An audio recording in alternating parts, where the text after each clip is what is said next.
Hola, buenos días chicos de octavo.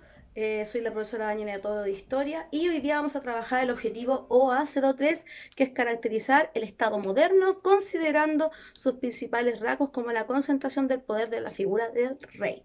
¿Ya? Vamos a conocer más en profundidad lo que es la monarquía de Francia, Inglaterra y España. Nosotros ya vimos en la clase anterior cómo se formaron estas monarquías, pero ahora vamos a ir más concentrándonos en lo que es la monarquía de Francia, Inglaterra y España, ¿ya? Vamos a partir con las siguientes preguntas para ir activando los conocimientos, chicos, ¿ya? La primera es, ¿creen que ustedes las monarquías fueron todas iguales en estos territorios? En Inglaterra, Francia y España, ¿creen que fueron iguales? Y la segunda es, ¿habrán tenido elementos en común estas monarquías o no? Ya. Vamos a dejar que ustedes activen los conocimientos. Yo sé que ustedes pueden, reflexionen acerca de lo que les acabo de preguntar. ¿Ya?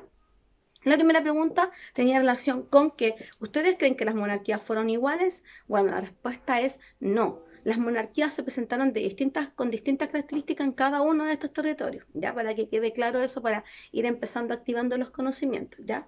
Y la segunda dice, ¿habrán tenido elementos en común estas monarquías? Y claro, tuvieron un gran elemento en común que es la figura del rey, esa figura del rey supremo que ordenaba y mandaba a designar a todo el pueblo, lo ordenaba. ¿Ya? Entonces tenemos como elemento en común, uno de los elementos en común es la figura del rey como este rey supremo, intocable.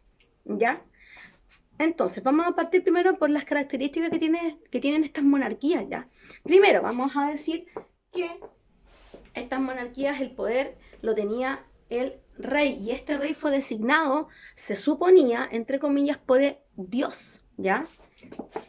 Rey designado por Dios. Dos, todo el poder estaba en manos del rey.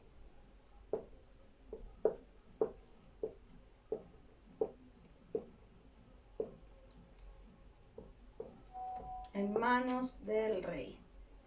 Tercero, chicos, no existían elementos que fiscalizaran o vigilaran a este rey, ya que por haber sido designado por Dios, no se le podía criticar ni supervisar, por ende no habían organismos que fiscalizaran al rey. No existen, no existen organismos que fiscalicen al rey, porque él era designado, fue designado por Dios, ¿ya? Y la siguiente característica es que el pueblo no tenía derechos, el pueblo común y corriente no tenía derechos políticos, no tenía derecho a votar, se hacía lo que designaba el rey. Entonces, el pueblo no tenía derechos políticos. ¿Ya, chicos? Siguiente, para que lo tengamos claro.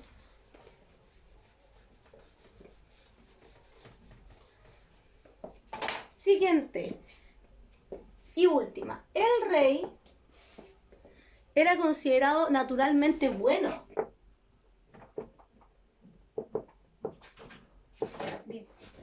Considerado naturalmente bueno. Era considerado bueno él y que sus acciones iban a estar a favor del pueblo, él iba a decidir lo mejor para el pueblo, entonces sus decisiones iban a ser las correctas, se suponía, ¿ya? Él era naturalmente bueno. Ahora vamos a empezar a analizar lo que son las monarquías de cada uno de los territorios que les dije anteriormente. Ya primero vamos a empezar con el de España. En España fue una monarquía, pero más que una monarquía fue un imperio. Un imperio que se pudo afianzar gracias al matrimonio de la reina Isabel de Castilla y Fernando de Aragón, ya que los tenemos acá. Ellos formaron un imperio, aquí los tenemos, ya como matrimonio. Esa alianza se formó gracias a ese matrimonio, ya entre la reina Isabel de Castilla y Fernando de Aragón, ya. Cada reino, tanto de Castilla, el reino de Castilla como de Aragón, tuvo sus propias leyes, instituciones y monedas, ¿ya? Etcétera. Ahora vamos a hablar un poquito sobre la monarquía de Francia. Esta monarquía fue absoluta.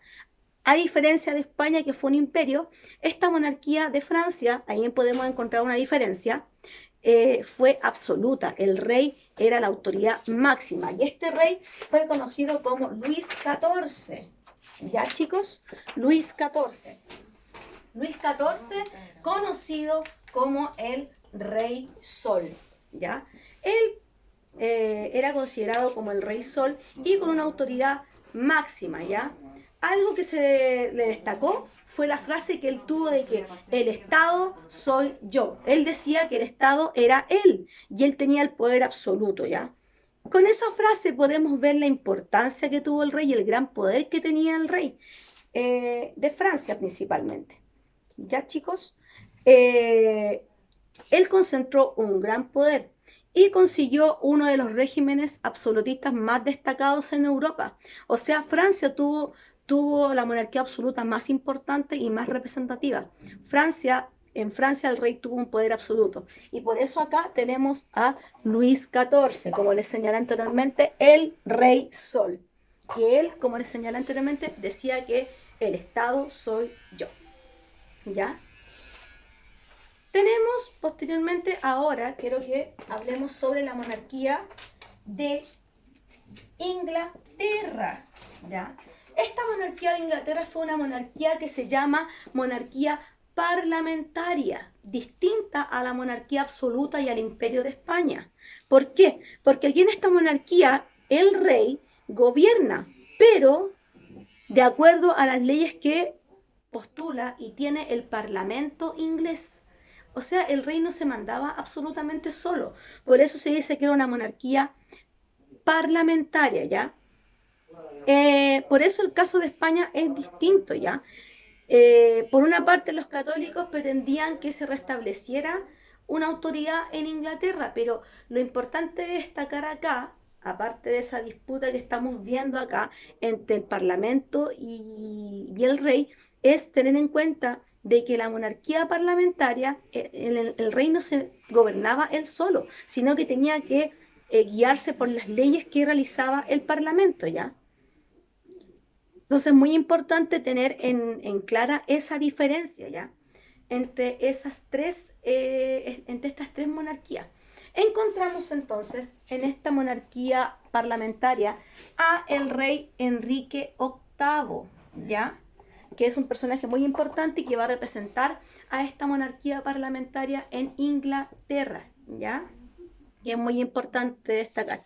Entonces, haciendo un resumen de lo visto, tenemos que en España hubo una especie de imperio que se pudo afianzar gracias al matrimonio entre Isabel de Castilla y Fernando de Aragón, que formaron este imperio, ¿ya? Esta monarquía imperio, por así decirlo, ¿ya? Tenemos la monarquía absoluta y muy rígida, donde el rey tenía el poder absoluto, absoluto, y él decidía todo, sin que nadie pudiera oponerse, en Francia, donde tenemos como representante a Luis XIV, el rey Sol, donde él decía, el Estado soy yo.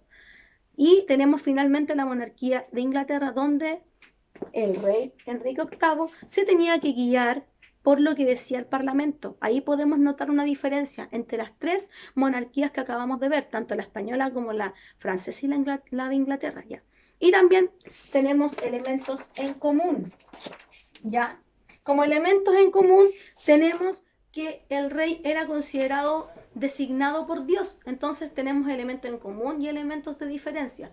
Como elementos en comunes de estas tres monarquías que hemos visto es que consideraban al rey como una autoridad designada por Dios y que no se podía criticar por nada del mundo, ¿ya? Y tenemos que el pueblo tampoco no tenía derechos políticos en ninguna de estas tres monarquías, que es importante de saber eso, chicos, ¿ya? El pueblo no tenía derechos políticos en ninguna de estas tres monarquías. El rey era considerado como la autoridad máxima, era considerado como naturalmente bueno, correcto, ¿ya?